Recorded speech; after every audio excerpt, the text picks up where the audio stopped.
अस्सलाम वालेकुम पाकिस्तान। हमीन अकीबी आपकी खिदमत में हाजिर है।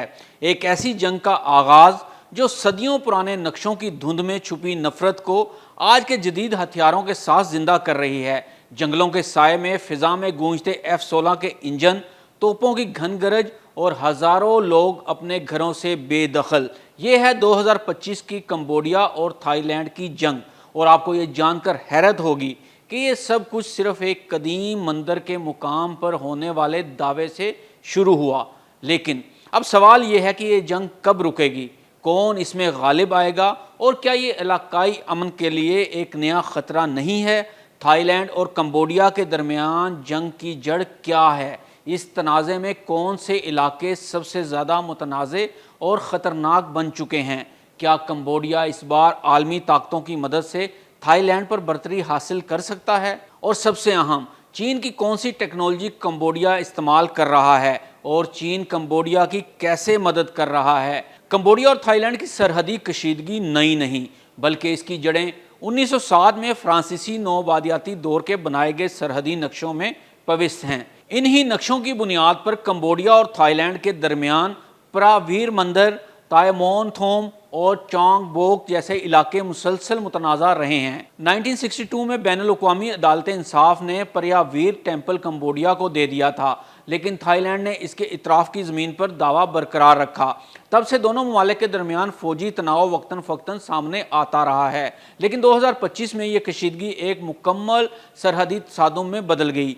तो आइए देखते हैं कि हालिया जंग कैसे शुरू हुई। मई 2025 में कंबोडिया के एक फ़ौजी की सरहदी झड़प में हलाकत के बाद थाई फौज ने सरहदी इलाकों पर कब्जे की कोशिशें तेज कर दी। 24 जुलाई 2025 को सूरत हाल इस वक्त मजीद बिगड़ गई जब कंबोडियन फौज ने मुबैना तौर पर थाई चेक पोस्ट पर फायरिंग की।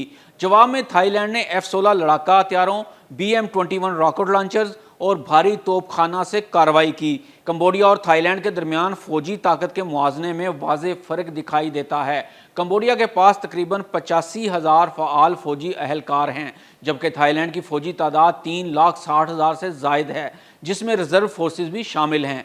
फ़िज़ाई ताकत के लिहाज से कंबोडिया निस्बतन कमज़ोर है, जबकि थाईलैंड के पास जदीद F-16 और ग्रिपन लड़ाका हथियारें मौजूद हैं जो इसे फ़िज़ाई मैदान में नुमाया बर्तरी देते हैं। नेवल ताकत के मैदान में कंबोडिया को चीन की मदद से रेआम नेवल बेस जैसी अहम बंदरगाह मुयसर है। ताहम थाईलैंड का नेवल फ्लीट ज़्यादा जदीद है और इसमें UAVs ड्रोन्स भी शामिल हैं। तोप खाने और रॉकेट सिस्टम्स के शोबे में भी थाईलैंड के पास BM-21 रॉकेट लॉन्चर्स और हैवी टैंक जैसे मौलिक हथियार मौजूद हैं, जबकि कंबोडिया की ये सलाहियत बहुत महदूद है। अगरचे तकनीकी और अस्करी लिहाज से थाईलैंड को वाज़ेह बर्तरी हासिल है, लेकिन कंबोडिया को अपनी मुकामी ज़मीन से गहरी वाकफियत, गोरिल्ला हिकमत अमली और चीन के मुमकिन दिफाई मदद जैसे स्ट्रेटेजिक फ़ायद हासिल हैं जो जंग के तवाज़ुन को गैर मुतवक्के तौर पर तब्दील कर सकते हैं। तो सवाल ये है, क्या ये जंग फैल सकती है? जी हाँ, अगर ये झड़पें जारी रहीं तो न सिर्फ इंसानी जानें ज़ाया होंगी बल्कि पूरा जनूब मशरकी एशिया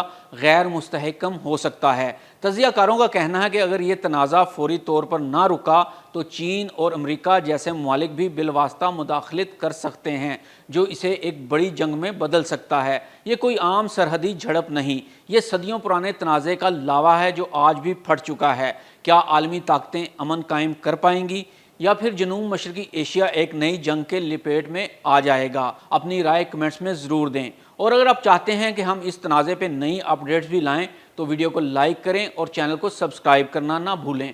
हमीन अकीबी को इजाज़त दें। अल्लाह हाफिज़।